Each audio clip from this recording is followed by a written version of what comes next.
Mira aquí. Las 70 semanas se alinean con precisión, pero si la profecía es cierta, Lo cambia todo.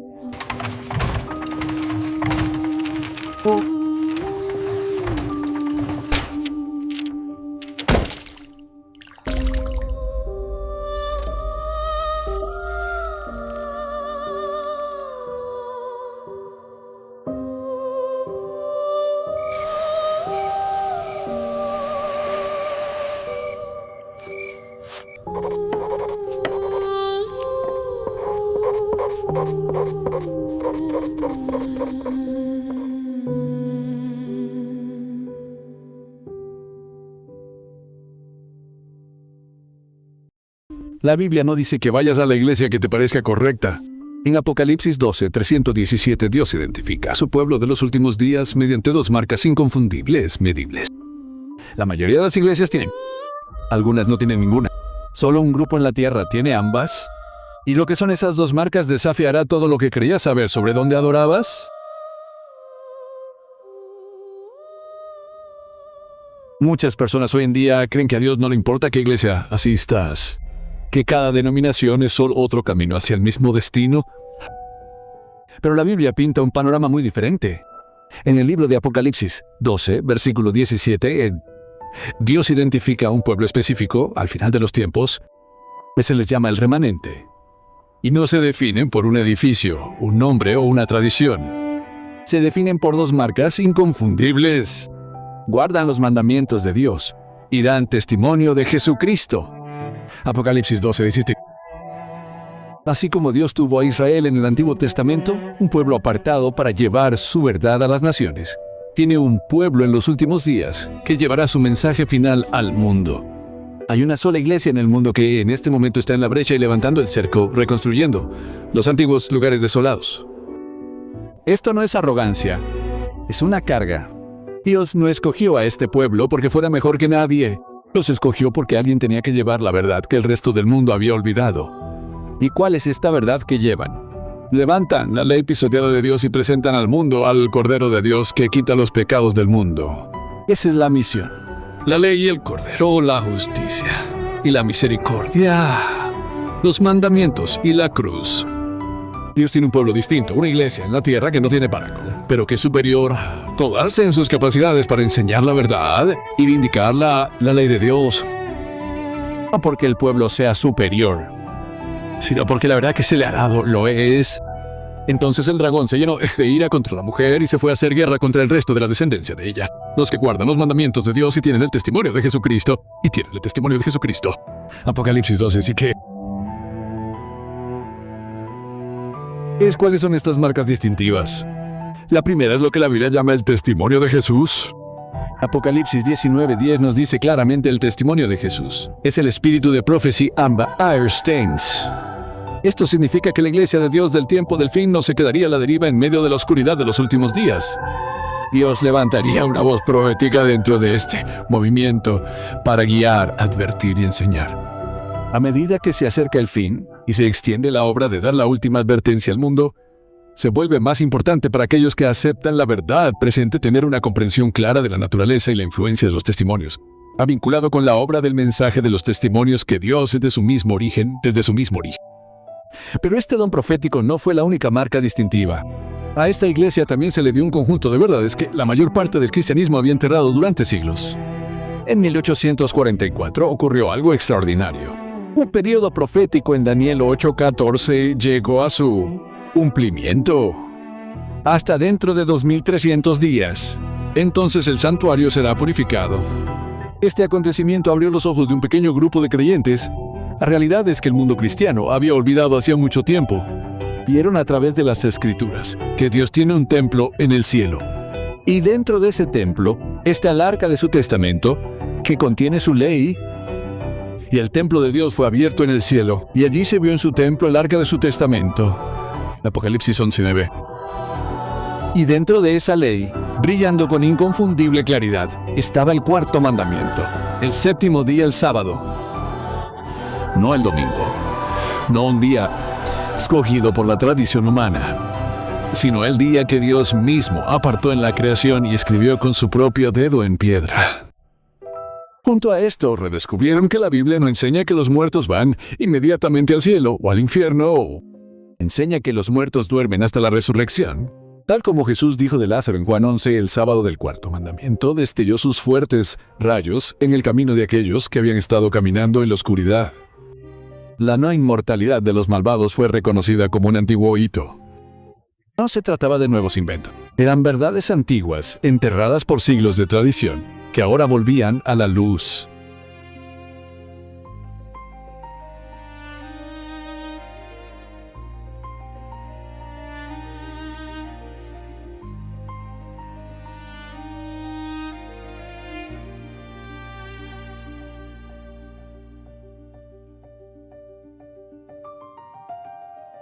Y con estas verdades llegó una responsabilidad diferente a todo lo que el mundo había visto jamás. Dios no levantó a este pueblo para que fuera una opción entre muchas. No les dio la verdad para que pudieran sentarse cómodamente a aceptarla. La mayor riqueza de verdad jamás confiada a los mortales. Las advertencias más solemnes y temibles jamás enviadas por Dios al hombre.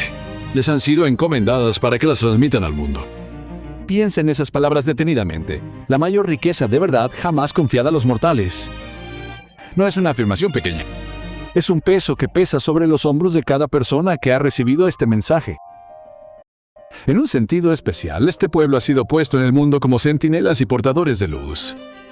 A ellos se les ha confiado la última advertencia para un mundo que perece. Sobre ellos resplandece una luz maravillosa de la palabra de Dios. Se les ha encomendado una obra de la más solemne importancia, la proclamación de los mensajes del primer, segundo y tercer ángel. No hay otra obra de tanta importancia como para que no permitan que nada más absorba su atención. Estos mensajes de los tres ángeles de Apocalipsis 14 no son adornos. Son llamamientos urgentes a toda nación, tribu, lengua y pueblo. Temed a Dios. Ha caído Babilonia. No recibáis la marca de la bestia. Y vi volar por en medio del cielo a otro ángel que tenía el Evangelio eterno para predicarlo a los moradores de la tierra, a toda nación, tribu, lengua y pueblo. Apocalipsis 14, entre 6 a 6.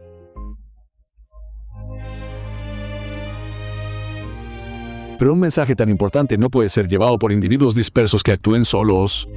A medida que este movimiento se hizo evidente que sin alguna forma de organización habría gran confusión y la obra no se llevaría a cabo con éxito. Los ministros necesitaban apoyo. Los nuevos campos misioneros necesitaban recursos.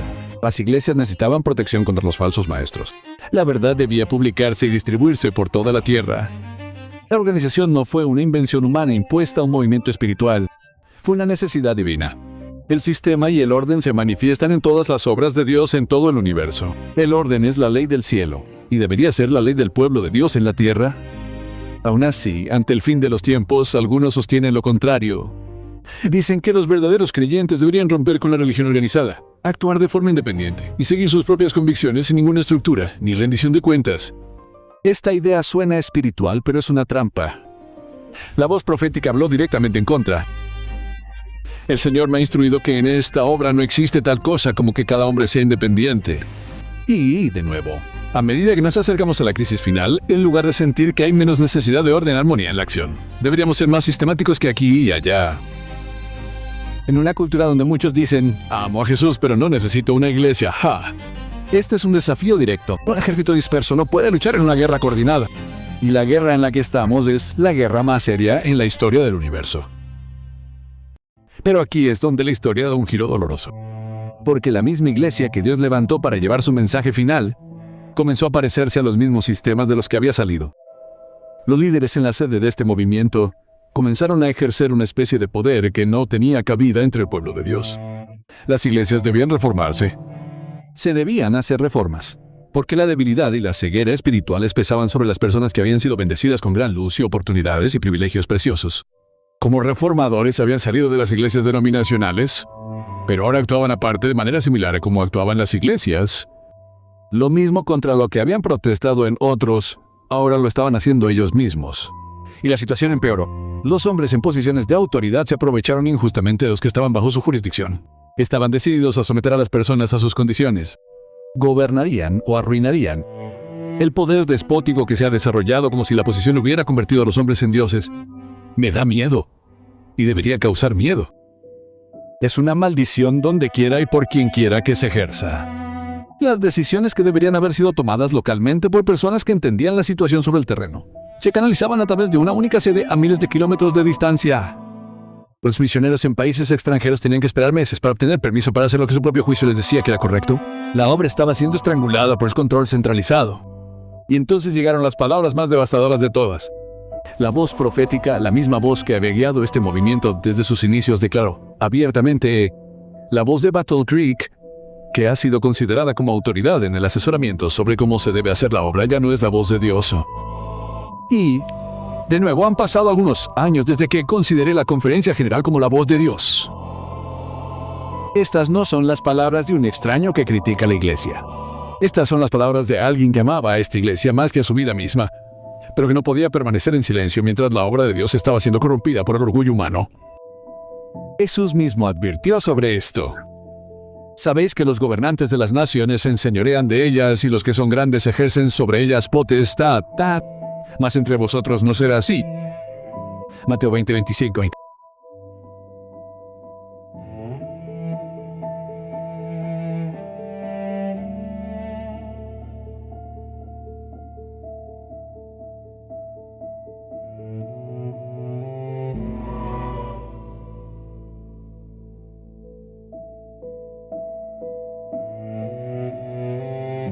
Ahora bien, cuando la mayoría de las personas oyen todo esto, su instinto es simple: irse, empezar algo nuevo. Y los líderes son corruptos y la iglesia ha fracasado. ¿Por qué no alejarse y construir algo más puro? Algunos intentaron exactamente. Tomaron las advertencias sobre los fracasos de la iglesia, las citaron fuera de contexto y las usaron para justificar la separación. Pero la voz profética cerró esa puerta firmemente. Tomarás pasajes en los testimonios que hablan del cierre de la gracia del sacudimiento entre el pueblo de Dios y hablarás de un surgimiento de este pueblo, de un pueblo más puro y más santo que surgirá. Ahora bien, todo esto agrada al enemigo. ¿Lo captaste? El enemigo de Dios es el que más se beneficia de la división. Satanás se regocijaría si pudiera tener éxito en sus esfuerzos por meterse entre este pueblo y desorganizar la obra. La instrucción fue clara. Sé que el Señor ama a su iglesia. No debe desorganizarse ni dividirse en átomos independientes. No hay la menor coherencia en esto. No hay la menor evidencia de que tal cosa vaya a suceder. Y esta es la prueba que todo creyente necesita oír.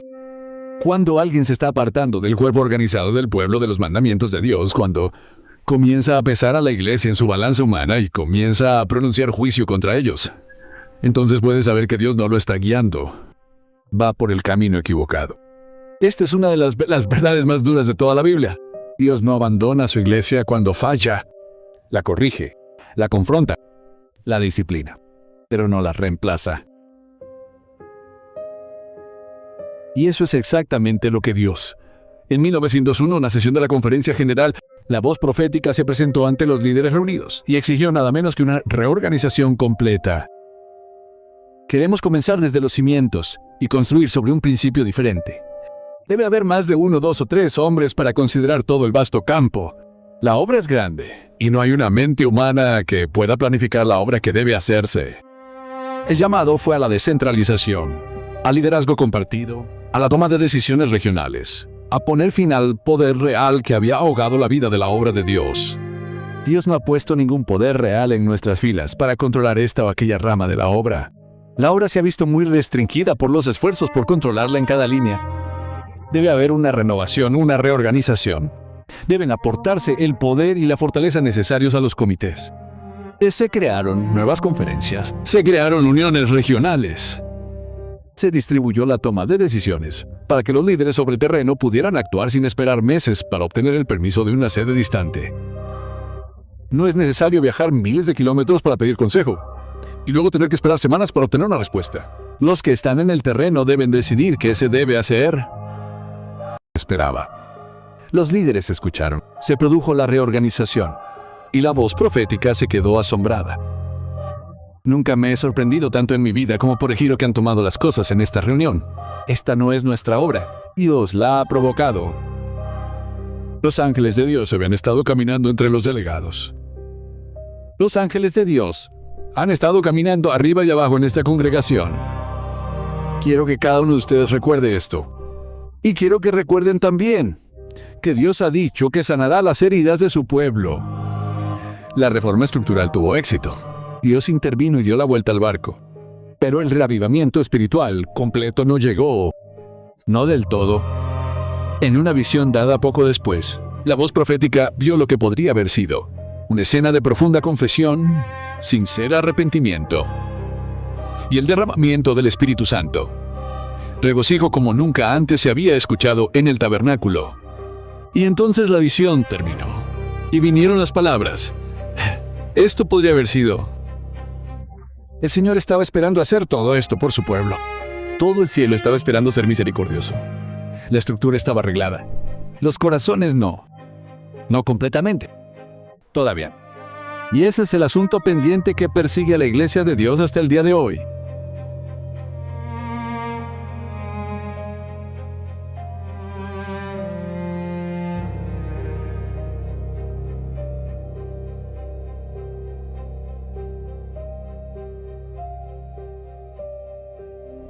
Entonces, ¿dónde deja esto la Iglesia de Dios? En un lugar que es honesto, doloroso y, sin embargo, lleno de esperanza. La Iglesia ha fracasado lamentablemente en cumplir con las expectativas de su Redentor. Y sin embargo, el Señor no se retira de su pueblo. Sigue siendo tolerante con ellos, no por ninguna bondad que se encuentre en ellos, sino para que su nombre no sea deshonrado ante los enemigos de la verdad y la justicia. Dios no se queda con su Iglesia porque lo merezca. Se queda porque su carácter está en juego. Porque el enemigo celebraría si Dios abandonara a su pueblo. Porque su amor no depende de nuestro desempeño. Y aquí está la verdad que todo creyente necesita sostener con ambas manos. La iglesia militante no es la iglesia triunfante, y la tierra no es el cielo. La iglesia está compuesta de hombres y mujeres imperfectos y errantes que no son más que la escuela de Cristo, que deben ser entrenados, disciplinados y educados para esta vida y para la vida futura e inmortal. Si entras en una iglesia esperando perfección, saldrás decepcionado. La iglesia en la tierra es un hospital para pecadores, no un museo para santos. Es una iglesia en guerra con el pecado, con el error, con sus propios fracasos.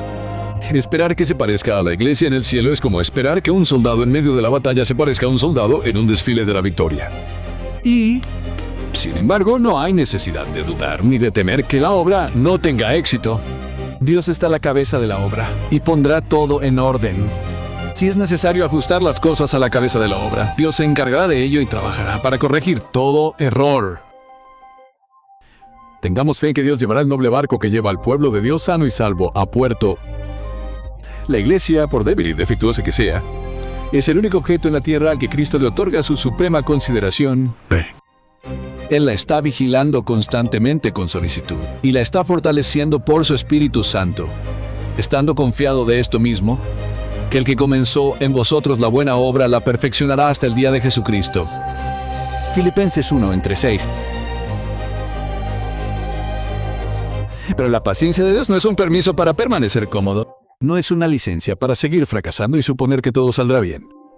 Se acerca un ajuste de cuentas. En las balanzas del santuario, la iglesia debe ser pesada. Será juzgada por los privilegios y ventajas que ha tenido. Si su experiencia espiritual no corresponde a las ventajas que Cristo a un costo infinito le ha otorgado, si las bendiciones conferidas no la han calificado para hacer la obra que se le ha confiado, se pronunciará sobre ella la sentencia de que será hallada deficiente por la luz concedida, las oportunidades dadas y será juzgada. Más luz significa más responsabilidad, porque a todo aquel a quien se le haya dado mucho, mucho se le demandará. Lucas 12:48. La historia de Israel es una advertencia que no se puede ignorar. Tenían la luz más grande de su época. Tenían el templo, los profetas, la ley y la presencia visible de Dios. Y lo rechazaron todo. El rechazo final como nación fue el resultado de su propia incredulidad, confianza en sí mismos, impenitencia de guerra mental y dureza de corazón. En su historia, Dios ha levantado una señal de peligro para cada generación que viene. Hermanos, tengan cuidado, no sea que haya en alguno de ustedes un corazón malo de incredulidad, para apartarse del Dios viviente, porque somos hechos partícipes de Cristo, con tal que retengamos firme hasta el fin nuestra confianza del principio. Hebreos 3:12-14. Pero la promesa sigue ahí, brillando a través de la advertencia como la luz del sol a través de las nubes de tormenta. A menos que la iglesia, que ahora está siendo leudada con su propia apostasía, se arrepienta y se convierta, comerá del fruto de sus propias obras, hasta que se aborrezca a sí misma. Cuando ella resiste el mal y escoge el bien, cuando busca a Dios con toda humildad y alcanza su alto llamamiento en Cristo, permaneciendo en la plataforma de la verdad eterna y aferrándose por fe a los logros preparados para ella, será sanada. Aparecerá en su sencillez y pureza dadas por Dios, separada de los enredos terrenales, mostrando que la verdad la ha hecho verdaderamente libre. La puerta sigue abierta. La invitación sigue en pie. Recuerda, por tanto, de dónde has caído, y arrepiéntete, y haz las primeras obras. Apocalipsis 2:5.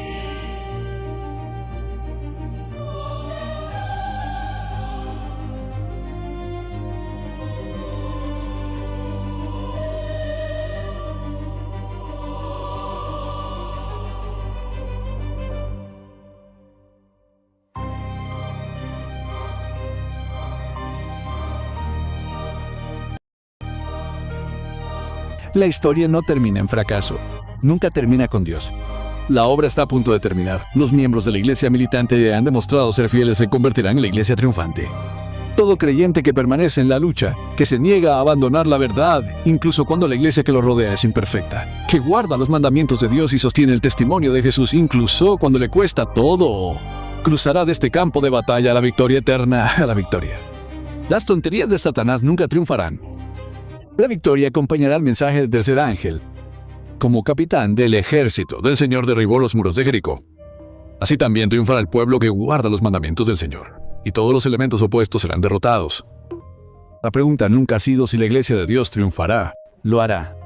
La pregunta es si tú y yo estaremos entre los que triunfen con ella.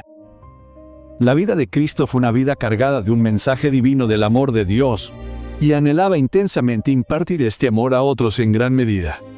La compasión irradiaba de su semblante, y su conducta se caracterizaba por la gracia, la humildad, la verdad y el amor. Cada miembro de su iglesia militante debe manifestar las mismas cualidades si quiere unirse a la iglesia triunfante. Esa es la norma, esa es la invitación. Gracia, humildad, verdad y amor. La iglesia de Dios no es perfecta, nunca lo ha sido. Está llena de cicatrices, maltratada, luchando y a veces tropezando en la oscuridad. Pero es suya, y Él no la ha abandonado. En uno de los últimos mensajes jamás entregados a este movimiento, resonaron estas palabras: me siento alentado y bendecido al darme cuenta de que el Dios de Israel todavía nos está guiando a su pueblo y que seguirá estando con ellos hasta el final. Hasta el final. No hasta que las cosas se pongan difíciles. No hasta que la iglesia lo decepcione una vez más. Hasta el final. Al que venciere, le daré que se siente conmigo en mi trono, así como yo he vencido a Achem, y me he sentado con mi Padre en su trono. Apocalipsis 3:21. El trono está esperando. La batalla casi ha terminado, y el capitán de nuestra salvación nunca ha perdido una guerra. En el próximo episodio, una fruta remembrance, vida devocional de remanente. No se trata de rituales. No se trata de seguir movimientos religiosos. Se trata de supervivencia. Se acerca el momento en que solo aquellos que tienen una conexión genuina y viva con